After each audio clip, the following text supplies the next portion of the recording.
بسم اللہ الرحمن الرحیم نحمده ونصلي ونسلم على رسوله الكريم اما بعد فاعوذ باللہ من الشیطان الرجیم بسم اللہ الرحمن الرحیم ومن آیاته ان خلق لكم من انفسكم ازواجا لتسكنوا الیہا وجعل بینکم مودة ورحمة ان فی ذلک لآیات لقوم یتفکرون وقال اللہ عز وجل فالصالحات قانتات حافظات للغیب بما حفظ اللہ صدق اللہ مولانا العظیم رب اشرح لی صدری ویسر لی امری واحلل عقدۃ من لسانی یفقهوا قولی اللہم صل علی محمد وعلی آل محمد كما صليت على إبراهيم وعلى آل إبراهيم إنك حميد مجيد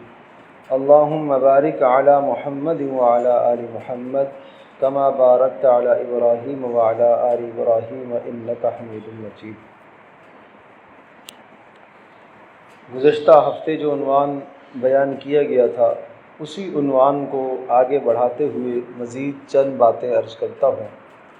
عنوان یہ تھا کہ گھریلو زندگی کو کس طرح سے خوشگوار بنایا جائے اور گھریلو زندگی کو کس طرح سے پرسکون بنایا جائے۔ اللہ تبارک تعالیٰ نے عورت کو گھر میں جو پیدا فرمایا ہے لتسکنوا الیہا، تاکہ گھر کی زندگی پرسکون ہو۔ تو معلوم یہ ہوا کہ عورت کی بڑی اہم ذمہ داری ہے اور بہت اہم کردار ہے گھر کو پرسکون بنانے میں اور گھر کو سنوارنے میں، سدھارنے میں، کہ ایک عورت اپنے شوہر کے لیے گھر کو پرسکون بنائے، ماں اپنی اولادوں کے لیے گھر کو پرسکون بنائے، اسی طرح سے بہن اپنے بھائیوں کے لیے گھر کو پرسکون بنائے، اور اسی طرح سے بیٹوں کے لیے ان کی ماں اپنے گھر کو پرسکون بنائے، بیٹیاں اپنے باپ کے لیے گھر کو پرسکون بنائیں۔ تو عورت چاہے بیوی کی حیثیت میں ہو، چاہے ماں کی حیثیت میں ہو، چاہے بیٹی کی حیثیت میں ہو، چاہے بہن کی حیثیت میں ہو، ہر اعتبار سے اس کا یہ فرض بنتا ہے کہ وہ اپنے گھر کے ماحول کو پرسکون بنانے کی محنت اور کوشش کرے۔ گزشتہ نشست میں 7 باتیں ہم بیان کر چکے تھے کہ وہ 7 اصول، جن اصولوں کی بنیاد پر گھر کی زندگی پرسکون بنتی ہے، اور ان میں سے پہلی بات یہ عرض کی تھی کہ عورت احسان کرنے کی کوشش کرے، بھلائی اور نیکی کرنے کی کوشش کرے، اپنے گھر والے مردوں کے ساتھ بہت زیادہ احسانات اور نیکی کی اپنی بساط کے مطابق اور اپنی طاقت کے مطابق احسان کی کوشش کرتی رہے۔ دوسری بات یہ عرض کی تھی کہ جب کسی عورت سے اس کا شوہر مخاطب ہو، یا اسی طرح سے بیٹی سے باپ مخاطب ہو، بہن سے اس کا بھائی مخاطب ہو، اور اسی طرح سے ماں سے اس کے بیٹے مخاطب ہوں، تو مکمل توجہی کے ساتھ، مکمل طور پر توجہ دے کر، اہمیت دے کر ان سے بات کرے، اور جی کر کے ان کی بات کا جواب دے، ناقدری سے جواب نہ دے، تلخی سے جواب نہ دے۔ تیسرا اصول یہ سمجھایا تھا کہ اگر غلطی اور کوتاہی ہو جائے کسی بھی شخص کے حق میں، شوہر کے حق میں، بھائی کے حق میں، باپ کے حق میں، بیٹے کے حق میں، تو اس کی تلافی کر لے، معذرت کرنے میں کسی قسم کا کوئی مذائقہ نہیں۔ یہاں یہ بات ذہن نشین فرما لیجئے کہ ماں اپنی اولاد سے معذرت کرے، اگر معذرت نہ بھی کرے تو کوئی ضروری نہیں ہے۔ ہاں، ماں سے اگر اولاد کے حق میں کوتاہی ہو گئی تو وہ زبان سے معذرت نہ بھی کہے تو کوئی مذائقہ نہیں ہے۔ یہی حال ہے اگر باپ سے اولاد کے حق میں کوتاہی ہو گئی تو وہ معذرت نہ کرے، بلکہ صرف اس جتنی کوتاہی ہوئی ہے اتنا احسان کر دے تو یہی کافی ہے، اتنی بھلائی کر دے تو یہی کافی ہے، اس لیے کہ ماں باپ کے حق بہرحال اولادوں کے سامنے بہت بلند و بالا حق ہیں، اس لیے ماں باپ معذرت نہ کرے، صرف اس جتنی کوئی برائی ہوئی ہے، غلطی ہوئی ہے، اس کی تلافی یہی ہو سکتی ہے کہ اتنی نیکی کر دے۔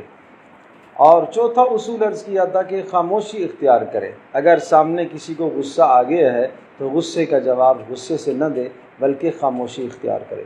پانچویں بات یہ عرض کی تھی کہ مسکراہٹوں سے جواب دے، کہ جب شوہر گھر میں داخل ہوتا ہے تو مسکراہٹ سے استقبال کرے، مسکراہٹ سے عزت سے بٹھائے، عزت سے چیز پیش کرے۔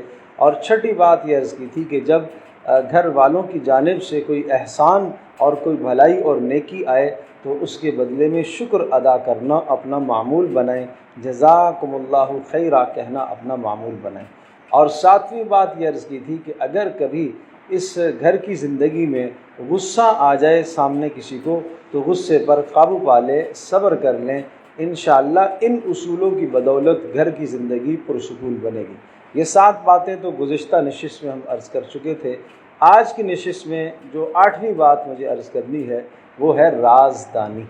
عورت کا کام یہ ہے کہ گھر میں اپنے معاملات کو پوشیدہ رکھے، راز رکھے، شوہر کی باتوں کا راز رکھے۔ قرآن مقدس میں سورۃ النساء میں اللہ پاک نے جہاں نیک عورتوں کی صفات کو ذکر فرمایا ہے، 2 لفظ ذکر فرمائے، اور بڑے عجیب 2 لفظ ہیں۔ ان 2 لفظوں میں عورتوں کی تمام ذمہ داریاں بھی بیان کر دی اور عورتوں کی تمام صفات بھی بیان کر دی۔ فالصالحات قانتات حافظات للغیب بما حفظ اللہ۔ اللہ کے یہاں پسندیدہ اور نیک عورتیں وہ ہیں فالصالحات قانتات، جو اپنے گھر کے سرپرستوں کی فرما برداری کرنے والیاں ہوں، یعنی بیٹی اپنے باپ کی فرما بردار ہو، بیٹی اپنی ماں کی فرما بردار ہو، اپنے بڑے بھائی کی فرما بردار ہو، اور اسی طرح سے بیوی اپنے شوہر کی فرما بردار ہو، خاص طور پر بیوی اپنے شوہر کی فرما برداری کے اندر ہو، اطاعت گزاری کے اندر ہو، اس لیے کہ بیوی کا شوہر کی اطاعت کرنا یہ اس کے فرض منصبی میں شامل ہے۔ جب تک اس کو کسی نافرمانی کا حکم نہ دے، اس بیوی اور خاتون خانہ عورت کے ذمہ فرض اور لازم ہے کہ وہ شوہر کی اطاعت اور فرما برداری کرے۔ اطاعت اور فرما برداری شوہر کی بھی اور اطاعت اور فرما برداری اللہ کی بھی۔ جب یہ دونوں فرما برداریاں گھر کے اندر موجود رہتی ہیں تو یہ گھر کا زمانہ اور گھر کی زندگی پرسکون بنتی ہے۔ یعنی ایک عورت اپنے سربراہ کی بھی فرما برداری اور اطاعت کرے اور اپنے رب کی بھی فرما برداری اور اطاعت کرے تو جس کے نتیجے میں گھر کی زندگی پرسکون بنے گی۔ اور دوسری ذمہ داری جو یہاں سمجھائی سورۃ النساء کی اس آیت مبینہ میں، حافظات للغیب بما حفظ اللہ، شوہر کی غیر موجودگی میں وہ رازدان ہو، وہ حفاظت کرنے والی ہو۔ کس چیز کی حفاظت کرے؟ نمبر 1، شوہر کی غیر موجودگی میں شوہر کے مال کی حفاظت کرے، اس کی مرضی اور منشا کے بغیر اس کے مال کو نہ اڑائے۔ آج کل جو عورتوں کا مزاج ہو گیا ہے کہ شوہر کی اجازت کے بغیر، بیٹی باپ کی اجازت کے بغیر جہاں چاہے جتنا چاہے باپ کا مال یا شوہر کا مال صرف کرتی ہے، خرچ کر کے آتی ہے، بازار سے جو چاہا خرید لیا، یہ عورت کے لیے جائز نہیں ہے۔ اگر ایک عورت کو گھر میں پیسہ ملتا ہے اور اس کا شوہر اسے پیسہ دیتا ہے، وہ صرف گھر کا نظام چلانے کے لیے پیسہ دیتا ہے، ضروریات کو پورا کرنے کے لیے پیسہ دیتا ہے، اس ضرورت کو پورا کرنے کے بعد جو وہ خواہشات کو پورا کرتی ہے بلا اجازت، یہ خواہشات کا پورا کرنا اس کے لیے جائز نہیں ہے جب تک وہ شوہر سے اجازت نہ لے۔ اور اجازت لینے کا یہ معنی ہرگز نہیں ہے کہ دباؤ میں ڈال کر شوہر سے پوچھ لے اور دباؤ میں ڈال کر اپنے باپ سے اجازت زبردستی لے لے، نہیں، بطیب خاطر دلی خوشی سے جب تک سربراہ گھر کا اجازت نہ دے، اس خاتون خانہ کو صدقہ کرنا بھی جائز نہیں ہے۔ یہ جو مال کا صدقہ کرے گی اپنے شوہر کے مال کا، اس کی اجازت کے بغیر یہ صدقہ بھی قبول نہیں ہے۔ تو اندازہ کیجئے جب صدقہ کرنا جائز نہیں ہے اس کی اجازت کے بغیر، تو پھر خواہشات کے اندر مال کا لگانا کہاں سے جائز ہوگا؟ اس لیے کہ حفاظت مال کی ذمہ داری یہ اللہ نے اس عورت پر رکھی ہے، حافظات للغیب، کہ شوہر کی غیر موجودگی میں اس کے مال کا تحفظ کرے، یہ اس کی ذمہ داری ہے۔ نمبر 2، شوہر کی غیر موجودگی میں اس کی اولادوں کا تحفظ کرنا، یہ اس کی ذمہ داری ہے۔ یہ ذمہ داری کے اندر یہ فرض منصبی میں یہ بات شامل ہے کہ شوہر کی غیر موجودگی میں اس کی اولادوں کی حفاظت کرے۔ اولادوں کی حفاظت کا مطلب کیا ہوا؟ جان کی حفاظت تو ہر ماں اپنے بچے کی کرتی ہی ہے، اور انسان تو کیا، جانوروں کی مائیں بھی اپنے بچوں کا تحفظ اور حفاظت کرتی ہیں، اور یقیناً بہت احسن طریقے سے جانوروں کی مائیں بھی اپنے بچوں کی حفاظت کرتی ہیں۔ تحفظ اور حفاظت سے مراد یہ بھی ہے کہ ایک عورت اپنی اولادوں کی دینی حفاظت کرے، میرے بچے کا دین تباہ نہ ہو، میرے بیٹے کے نظریات اور عقائد نہ تباہ ہوں، میرے بچے کے اخلاق نہ بگڑے، میرے بچے کی معاشرت اور کردار اس کا تباہ نہ ہو۔ یہ ایک ماں کی ذمہ داری ہے کہ اپنے بچے اور اپنی بچی کے لیے ایسی فکر بھی کرے، اور اس کے دین کا تحفظ کرنا، جیسے مال کا تحفظ کرنا ماں کی ذمہ داری ہے، اسی طرح سے دین کا تحفظ کرنا بھی ماں کی ذمہ داری ہے کہ شوہر کی غیر موجودگی میں بچوں کا تحفظ کرے۔ چھوٹے بچے ہیں، ان کے اخلاق نہ بگڑنے دے، ان کو ایسی جگہ پر ہرگز نہ بھیجے جہاں سے اخلاق کے بگڑنے کا خدشہ ہے، ان کو ایسی مجالس میں ہرگز نہ بیٹھنے دے جہاں سے اخلاق بگڑنے کا کبھی اندیشہ اور کبھی خطرہ ہے۔ یہ ذمہ داری ماں پر بنتی ہے، خاتون خانہ پر یہ ذمہ داری بنتی ہے۔ جب یہ ذمہ داری کی بات آئی تو پھر یہ بات بھی عرض کروں گا کہ محرم اور غیر محرم رشتوں کی تمیز کرنا اور غیر محرم رشتوں سے اپنی بچوں کو اجتناب کرانا اور اپنی بچیوں کو اجتناب کرانا، یہ ایک ماں کی ذمہ داری ہے۔ یعنی کہ بلوغ کے بعد جس کے ساتھ نکاح جائز ہے وہ اس کا غیر محرم ہے، جس کے ساتھ نکاح جائز ہے وہ اس کا غیر محرم ہے، چاہے چچا کا بیٹا ہو، چاہے خالہ کا بیٹا ہو، چاہے پھوپھو کا بیٹا ہو، چاہے تایا کا بیٹا ہو، چاہے کوئی بھی ایسے قریب کا رشتہ ہو، لیکن وہ ہے غیر محرم، تو اس غیر محرم سے تحفظ کرنا اپنی بچیوں کا ماں کی ذمہ داری ہے۔ اور اسی طرح سے اس جوان بیٹے کو روکنا اور اس کا تحفظ کرنا کہ یہ ایسی مجلس میں نہ جائے جہاں غیر محرم عورتیں ہیں، یہ اس بچے جوان کا تحفظ کرنا بھی یہ ماں کی ذمہ داری ہے۔ یہ ماں کے اخلاق، یہ ماں کی ذمہ داری، فرض منصبی میں یہ بات شامل ہے۔ اس لیے قرآن کہتا ہے فَالصَّالِحَاتُ قَانِتَاتٌ حَافِظَاتٌ، کہ وہ عورتیں حفاظت کرنے والیاں ہوں۔ اور تیسری حفاظت کیا ہے؟ تیسری حفاظت یہاں پر یہ ہے کہ شوہر کے رازوں کی حفاظت کرے، شوہر کے مال کے ساتھ ساتھ شوہر کے رازوں کی بھی حفاظت کرے۔ شوہر ایک بات اپنے بھائیوں سے پوشیدہ رکھنا چاہتا ہے، شوہر ایک بات اپنے سسرال سے پوشیدہ رکھنا چاہتا ہے، اس کو یہ جائز نہیں بنتا کہ جب یہ یہاں سے جائے اپنے میکے میں تو شوہر کی جو راز والی بات ہے اپنے بھائیوں کو یا اپنی ماں کو یا اپنے باپ کو بتائے، یہ راز فاش کرنا اس کے لیے جائز نہیں۔ شوہر نہیں چاہتا تھا کہ یہ میری بات کسی کے سامنے جائے، پھر بھی اگر یہ چپکے سے بھی بتاتی ہے تو اس نے شوہر کے ساتھ خیانت کی ہے، شوہر کے ساتھ غداری کی ہے۔ اس طرح سے گھر کا ماحول پرسکون نہیں بنتا، یقیناً گھر کا ماحول سکون ختم ہو جاتا ہے، ویران ہو جاتا ہے، اور بدسکونی گھر میں پیدا ہو جاتی ہے۔ پھر ہم کہتے ہیں کہ جناب بڑا اچھا گھر کا ماحول تھا، ہنستا کھیلتا گھرانہ تھا، اور جناب بہت آپس میں محبتیں تھیں، پتہ نہیں کیا ہوا، کسی نے کوئی جادو کر دیا، کسی نے کوئی ٹونا کر دیا، کسی نے کوئی نظر بد لگا دی۔ یقین جانیے 80-85-90% معاملات ایسے ہوتے ہیں جو بگڑتے ہیں اپنے اعمال سے۔ اپنے اعمال سے گھر کا سکون تباہ ہوتا ہے، اپنے اعمال کی وجہ سے گھر کا سکون خراب ہوتا ہے۔ بہت کم ایسا ہوتا ہے کہ کہیں کسی نے کچھ کر دیا، وہ بہت بات کی بات ہے، وہ کہیں 100 میں سے 1% ہوگا، 100 میں سے کہیں 2% ہوگا، ورنہ عمومی طور پر اکثر و بیشتر جو گھر کا ماحول تباہ ہوتا ہے، میاں بیوی کی زندگی جو خراب ہوتی ہے، کس وجہ سے خراب ہوتی ہے؟ اس لیے کہ ان اصولوں کی رعایت نہیں رکھی جاتی جو اصول قرآن و سنت میں دیے گئے ہیں، جو اس ازدواجی زندگی کے اصول بتلائے گئے ہیں۔ یہ تو دنیا کی نظیر اور مثال ہے، کوئی بھی مشینری ہے، اس مشینری کو ان اصولوں اور ضابطوں کے مطابق آپ استعمال نہیں کریں گے جو اصول اس کے لیے وضع کیے گئے، تو یقیناً وہ مشینری خراب ہو جائے گی۔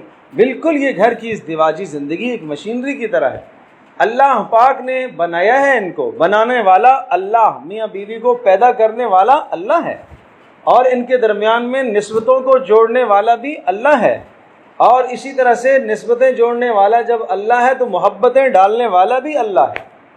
تو ان سب کاموں میں اللہ اکیلا ہے، تو لہذا اصول بھی اسی کے بتلائے ہوئے اپنائے جائیں، اکیلے صرف اسی کے اصول، اپنی اور فلاں کی چاہت، فلاں کی خواہش، فلاں کی خواہش، ان سب خواہشات کو چھوڑ کر اللہ کے بتلائے ہوئے اور رسول اللہ صلی اللہ علیہ وسلم کے بتلائے ہوئے اصولوں کی کا خیال رکھا جائے، پاسداری کی جائے، تو اس طرح سے گھر کی زندگی پرسکون بنتی ہے۔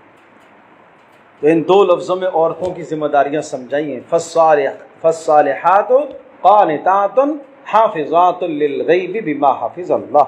اللہ کے یہاں مقرب عورتیں کون سی ہیں؟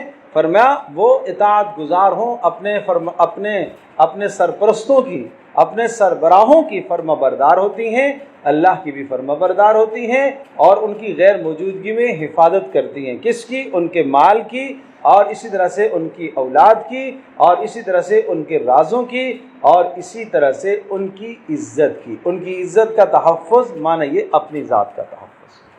ایک عورت اگر اپنی عزت نیلام کرتی ہے تو وہ اپنی عزت تو تباہ کر ہی رہی ہے، ساتھ ساتھ شوہر کی عزت کو بھی تباہ کر رہی ہے، شوہر کی عزت کو بھی تباہ کر رہی ہے۔ تو اس لیے اب اس کی جو عزت ہے، اس کی عزت اس کے شوہر کی عزت ہے۔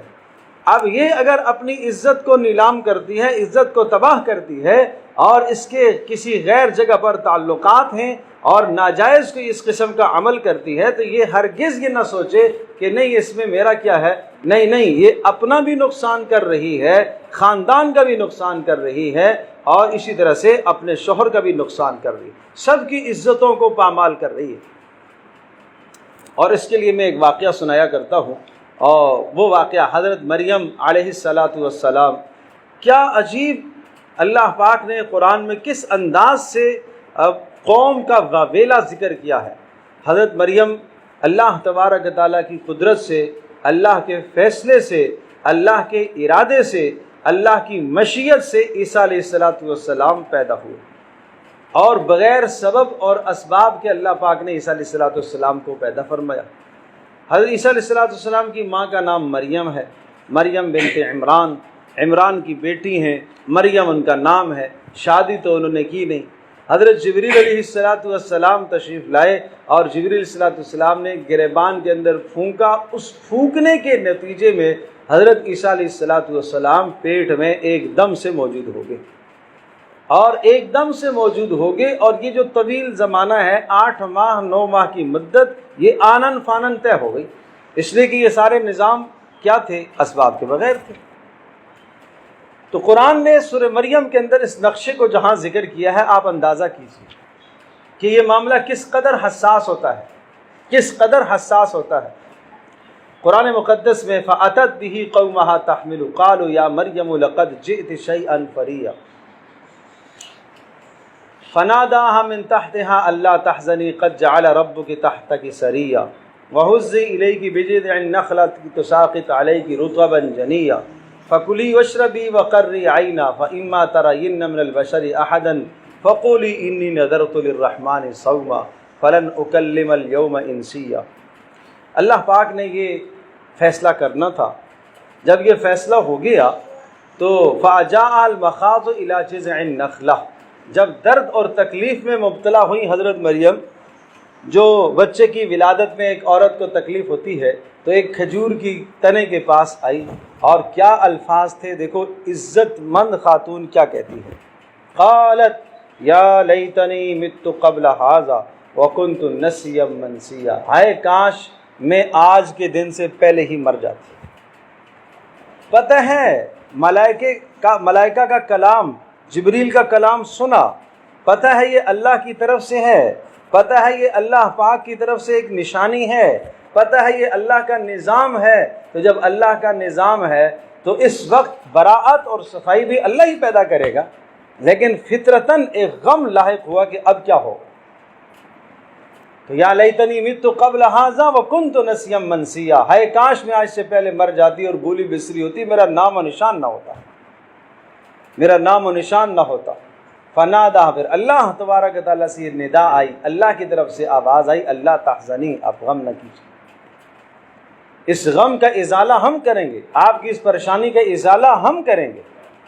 لہٰذا اللہ تبارک تعالیٰ نے ایک کھجور کا تنا جس کے ساتھ ٹیک لگائی تھی اسی کو حکم ہوا، اللہ پاک نے اس میں کھجوریں پیدا کر دی، اللہ نے نیچے پانی کا چشمہ بھی جاری کر دیا، کہا اسے جھنجھوڑو تازی کھجوریں گرائے گا، تازی کھجوریں گری، اور اس چشمے سے پانی پیو، وقرّی عینا، اور اپنے بچے سے اپنی آنکھوں کو ٹھنڈا کرو۔ اچھا، اب جب آئے گا کوئی آدمی آپ سے پوچھے گا تو تم یہ کہہ دینا انی نذرت للرحمن صوما، میں نے روزہ رکھا ہے، میں نے روزہ رکھا ہے۔ ظاہر سی بات ہے یہ روزہ ہے، تو اب اس زمانے میں روزہ بولنے کا بھی روزہ ہوتا تھا۔ تو ایسا ہی ہوا جب پیدا ہو گئی عیسیٰ علیہ السلام، گود میں اٹھائی ہوئی اپنے مجمع میں اپنے لوگوں کے پاس، اقربا اعزا کے پاس جب آئیں تو انہوں نے ایک دم چھوٹتے ہی کہا یا مریم لقد جئت شیئا فریا، یہ کیا لے آئی ہے، یہ غضبناک، یہ غضب ہو گیا، یہ ظلم ہو گیا، یہ کیا کیا تو نے، یہ بچہ کہاں سے آ گیا؟ اللہ اکبر۔ یا اخت ہارون ما کان ابوک امرأ سوء ما کان ابوک امرأ سوء وما کانت امک بغیہ،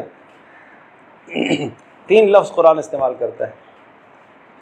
اے ہارون کی بہن، تیری ماں بھی بری نہیں تھی، تیرا باپ بھی برا نہیں تھا، یہ تو نے کیا کیا؟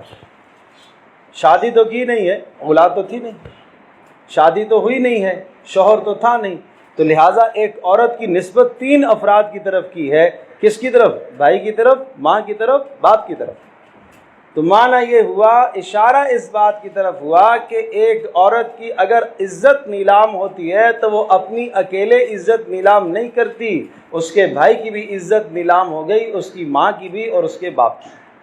اس لیے 3 الفاظ، 3 رشتے یاد دلائے کہ اے مریم یہ کیا بات ہے، ما کان ابوک امرأ سوء یا اخت ہارون، اے ہارون کی بہن تجھے کیا ہو گیا؟ نہ تو تمہاری ماں بری تھی اور نہ تمہارا باپ نافرمان تھا، یہ کیا کیا تو نے؟ اس کے بعد جا کر فاشارت الیہ قالوا کیف نکلم من کان فی المہد صبیا، بچے کی طرف اشارہ کیا، چونکہ اللہ کا حکم تھا کہ جب کوئی آئے تو اس کی طرف اشارہ کرنا، یہ خود بولے۔ قالوا، کہنے لگے ہم کیسے اس سے بات کریں گے، یہ تو چند لمحوں کا ہے، چند گھنٹوں کا، اس سے ہم کیسے بات کریں گے؟ تو یہ کہنا تھا کہ حضرت عیسیٰ علیہ السلام از خود ہی بول پڑے، قال انی عبد اللہ، انہوں نے کہا میں اللہ کا بندہ ہوں۔ عیسیٰ علیہ السلام بول پڑے، اللہ پاک نے ان کو گویائی عطا کر دی، اور مکمل ایک، جس طرح سے ایک جوان آدمی، ایک مکمل سوچ رکھنے والا، ذہن رکھنے والا آدمی گفتگو کرتا ہے، مکمل سنجیدہ گفتگو فرمائی۔ یہ نہیں کہ کوئی ایک ایسا جملہ نکل گیا بس، انی عبد اللہ، میں اللہ کا بندہ ہوں۔ نمبر 2، آتانی الکتاب، اللہ نے مجھے کتاب عطا فرمائی۔ نمبر 3، وجعلنی نبیا، اللہ نے مجھے نبی بنایا۔ نمبر 4، وجعلنی مبارکن، اللہ نے مجھے بابرکت بنایا۔ نمبر 5، واوصانی بالصلاۃ، اللہ نے مجھے نماز کا حکم دیا۔ اور نمبر 6، واوصانی بالصلاۃ والزکاۃ، زکوٰۃ کا حکم دیا، ما دمت حیا، جب تک میں زندہ رہوں۔ نمبر 8، وبرم بوالدتی، اور اللہ نے مجھے اپنی ماں کا فرما بردار بنایا ہے۔ ولم یجعلنی جبارا شقیا، اور اللہ نے مجھے ظالم اور جبار اور ظلم اور زیادتی کرنے والا نہیں بنایا۔ والسلام علیہ یوم ولدت و یوم اموت و یوم ابعث حیا، اور میرے لیے سلامتی کا پیغام ہے اللہ کی جانب سے، پیدائش والے دن میں بھی اور اسی طرح سے موت والے دن میں بھی، اور قیامت کے دن جب میں اٹھایا جاؤں گا اس وقت بھی اللہ کی طرف سے سلامتی کا پیغام۔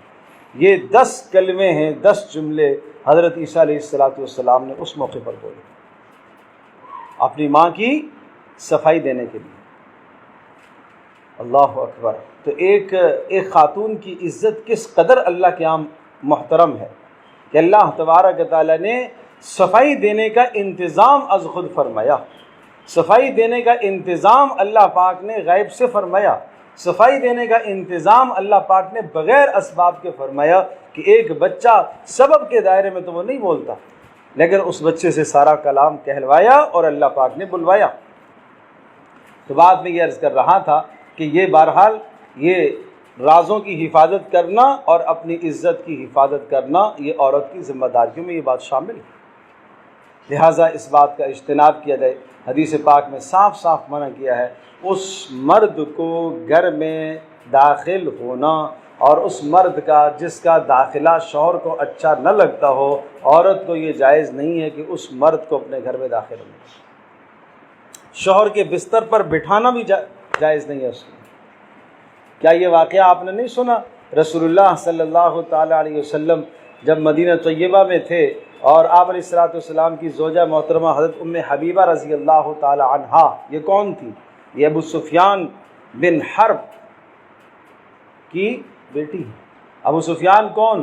جو رسول اللہ صلی اللہ تعالیٰ علیہ وسلم کی مخالفین میں سے، مکہ فتح ہوا اس وقت ایمان لائے، اسلام لائے رضی اللہ تعالیٰ عنہ، اس سے پہلے اسلام نہیں لائے تھے۔ اب اس زمانے میں یہ گئے ہیں اپنی بیٹی سے مدینہ میں ملنے کے لیے۔ جب بیٹی سے ملنے کے لیے گئے تو گھر میں داخل ہوئے تو اپنے والد کو بٹھایا، لیکن رسول اللہ کا بستر سمیٹ دیا۔ کیوں؟ اس لیے کہ رسول اللہ صلی اللہ تعالیٰ علیہ وسلم آپ کو اس بستر پر بیٹھنا دیکھنا پسند نہیں کرتے، دشمنان میں سے تھے۔ تو معلوم یہ چلا کہ اب شادی کے بعد عورت کی ذمہ داری ہے کہ وہ اپنے شوہر کی منشا کو ترجیح دے، اب شوہر کی منشا کو دیکھے۔ اب اس موقع پر ماؤں کو اور اس موقع پر باپ کو بھی یہ روا اور جائز نہیں ہے کہ کسی ایسی بات پر اپنی بیٹی کو مجبور کریں جو اس کے لیے کرنا ممکن نہ ہو، اور اس کے کرنے سے، اس بات کے کرنے سے اس کا شوہر ناراض ہوتا ہو، یہ ماں باپ کو بھی رضایت نہیں دیتا۔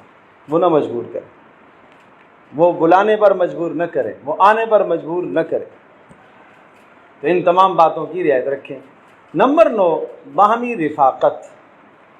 ازدواجی زندگی، آپس میں محبت، آپس میں رفق اور نرمی اور رفاقت کا معنی یہ بیوی اپنے شوہر کے لیے نرم مزاجی اختیار کرے، بات میں بھی نرمی ہو، گفتار میں بھی نرمی ہو، چال چلن میں بھی نرمی ہو، ہر چیز میں نرمی اختیار کرے، اور کوشش یہ ہو کہ جہاں تک ممکن ہو اپنے شوہر کو جائز طریقے سے راحت پہنچانے کی کوشش کرے، ہر ممکن جائز طریقے سے راحت پہنچانے کی کوشش کرے۔ اس کو کہتے ہیں رفق۔ اور ان اللہ سبحانہ و تعالی رفیق و یحب الرفق، اللہ پاک نرمی کرنے والا ہے اور اللہ نرمی کرنے کو پسند کرتا ہے، اللہ نرمی کرنے کو پسند کرتا ہے۔ تو اس بات کی کوشش کی جائے، نرمی کو پسند کیا جائے۔ اور اسی طرح سے 10ویں بات یہ ہے کہ اگر کسی موقع پر شوہر ناراض ہو جاتا ہے، گھر کا کوئی بھی فرد ہے، بھائی ناراض ہو جائے، باپ ناراض ہو جائے، شوہر ناراض ہو جائے، تو عورت کو یہ زیب نہیں دیتا کہ اس کو ناراض کر کے رات گزارے۔ اتنی سخت وعید آئی ہے اس عورت کے لیے کہ جو اپنے شوہر کو ناراض کر کے رات کو سو جائے، فرمایا اللہ کے فرشتے اس پر لعنت کرتے ہیں، اللہ کے فرشتے اس پر لعنت ساری رات کرتے رہتے ہیں کہ جس نے اپنے شوہر کو ناراض کر دیا اور وہ ناراضگی کی حالت میں الگ ہو کے سو گیا۔ یہ عورت کے لیے جائز نہیں، یہ عورت کے لیے قطعاً جائز نہیں ہے۔ مانا غلطی اس کی نہیں ہے، اس کی غلطی ہو سکتا ہے، اس کی غلطی، لیکن اگر کوئی جائز مطالبہ ہے تو اس مطالبے کو وہ پورا کرے۔ ہاں، جہاں تک کوشش ہو، اللہ کی نافرمانی اگر نہ ہو رہی ہو اس بات کے پورا کرنے میں تو اس کی بات کو پورا کرے، اس کی رعایت رکھے اور شوہر کو ناراض نہ ہونے دے، اور رات کو اس کو ناراض نہ سلائے، ورنہ اللہ کی طرف سے لعنتیں برسیں گی، اور جس گھر میں اللہ کی طرف سے لعنت برسے گی اس گھر میں سکون کیسے پیدا ہوگا؟ ہم بات کر رہے تھے گھر کو پرسکون بنانے کی، تو گھر میں سکون ایسے نہیں پیدا ہو سکتا۔ اس لیے اس بات کی کوشش کی جائے کہ ناراض کر کے رات کو نہ سلائے۔ اور اسی طرح سے 11واں اصول یہ ہے کہ گھر کے اندر دینداری کو ہم پیدا کریں۔ یہ عورتوں کی ذمہ داری ہے کہ عورتیں اپنے گھروں کے اندر دینداری کا ماحول قائم کریں۔ دینداری کا ماحول کیسے قائم ہوتا ہے؟ جیسے یہ بیان ہے، اس میں جو باتیں آپ کو سمجھ میں آئی ہیں ان باتوں کو گھر میں جا کے سنانا، روزانہ سونے سے پہلے 10 منٹ کے لیے کسی کتاب کو پڑھنا، صحابہ کرام رضی اللہ عنہم اجمعین کے حالات زندگی کو پڑھنا، رسول اللہ صلی اللہ علیہ وسلم کی سیرت کو پڑھنا، آپ علیہ الصلوۃ والسلام کی احادیث مبارکہ کو پڑھنا۔ کسی کتاب کو آپ لے لیں، معارف الحدیث ہے، بہترین احادیث کا مجموع اور ذخیرہ ہے، ہر حدیث کے ساتھ ترجمہ بھی لکھا ہوا ہے، تشریح بھی لکھی ہوئی ہے۔ اسوہ رسول اکرم ایک بہترین کتاب ہے، ایک مثالی کتاب ہے۔ گھر کے اندر پیاری زندگی رسول اللہ صلی اللہ علیہ وسلم کی زندگی کے مطابق کیسے ہو جائے، وہ روزانہ ایک ایک صفحہ اس کا پڑھ لیا جائے۔ ایک چھوٹا سا کتابچہ علیکم بسنتی، رسول اللہ صلی اللہ علیہ وسلم کی سنتوں کے متعلق ایک کتابچہ، کھانے سے متعلق، پینے سے متعلق، جاگنے سے متعلق، سونے سے متعلق، یہ اسوہ رسول اکرم صلی اللہ علیہ وسلم میں بھی یہ ساری سنتیں موجود ہیں۔ اس کے لیے گھنٹے درکار نہیں ہے، صرف 10 منٹ، صرف 5 منٹ اس کا اہتمام، سونے سے پہلے 5 سے 10 منٹ اس کا اہتمام ہو، دیکھو انشاءاللہ ثم انشاءاللہ گھر میں کس طرح سے دینداری قائم ہوتی ہے۔ تو یہ اسباب ہیں گھر میں دینداری کو قائم کرنے کے، یہ اسباب ہیں گھر کے اندر محبت لانے کے، اور یہ اسباب ہیں گھر کی زندگی کو پرسکون بنانے کے۔ ان اسباب کی رعایت کریں گے انشاءاللہ ثم انشاءاللہ تو گھر کی زندگی ہم سب کی پرسکون ہوگی۔ اللہ پاک ہم سب کے لیے سمجھنا اور عمل کرنا آسان فرمائے۔ وآخر دعوانا الحمدللہ رب العالمین۔